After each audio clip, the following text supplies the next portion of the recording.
Երևանում երաժշտական տոն էր, Կարեն Դեմիրճյանի անվան մարզահամերգային համալիրը նախօրեին վերածվել էր հայկական երաժշտարվեստի իսկական կենտրոնին։ Հայկական ազգային երաժշտական ակադեմիայի նախաձեռնությամբ նախ պաշտոնապես Կարմիր գորգի արարողությունն էր, հետո արդեն բեմում խազեր մրցանակաբաշխություններ։ Խազերի նպատակն է գնահատել եւ խրախուսել տարվա ընթացքում աչքի ընկած ստեղծագործողներին։ Այս տարվա խազերը տարբեր նրանով, որ ինքը արդեն երկրորդն է եւ համարվում է կայացած։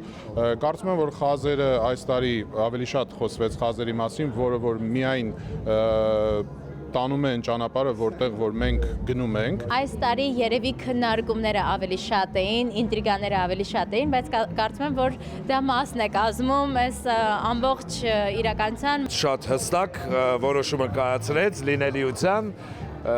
եւ այս տոնից անպակաս դարձնելու բոլորիս։ Խազերը կարծում եմ, որ բոլոր աստղերը, բոլոր արտիստները, ովքեր որ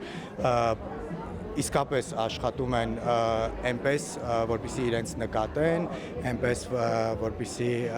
ցույց տան իրենց մաքսիմալ հնարավորությունները։ Շատ վաղուց պակասում էր մրցանակաբաշխության այս սիրունագույն ֆորմատը։ Այս տարի մրցանակները հանձնվեցին 18 անվանակարգերում 54 նոմինանտներով, ընդգրկելով գրեթե բոլոր ժանրերը, դասականից մինչև ժամանակակից հիփ-հոփ։ Երեկոյի ամենասպասված պահերից էր տարվա հայտնությունը։ Այս անվանակարգում հաղթող ճանաչվեց Սիմոնը, նա ի դեպ նաև պաշտոնապես հայտարարվեց որպես Հայաստանի ներկայացուցիչ Եվրատեսիլ 2026 երգի միջազգային մրցույթում։ Ուզում եմ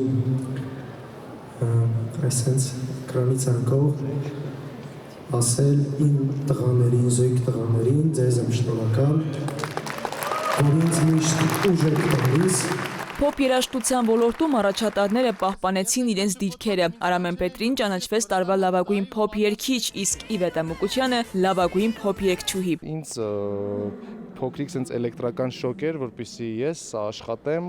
շարունակեմ ստեղծագործել։ Մրցանակակիրների ցանկում ընդգրկված էին նաև տարվա լավագույն երգերը «Ճանապարհեցիր ինձ տուն» Սոնա Ռուբենյանի կատարմամբ, լավագույն ալբոմը «Love Reserve» Բրյունետից եւ լավագույն տեսահոլովակը «Վարդավառը» գալիս է Սոնա Ռուբենյանից։ Անսպասելի էր, բայց պարտավորեցնող է, որովհետև ամբողջ տարին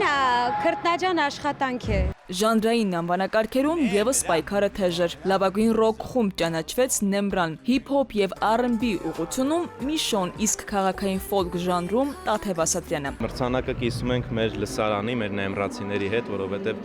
նրանց շնորհիվ այս ամեն ինչը։ Մրցանակաբաշխության ուշադրության առանցքում էին նաև խոշոր նախագծերը։ Սիմֆոնիկ Հայկո բաց երկնքի տակ ծրագիրը ճանաչվեց տարվա լավագույն դասական նախագիծ։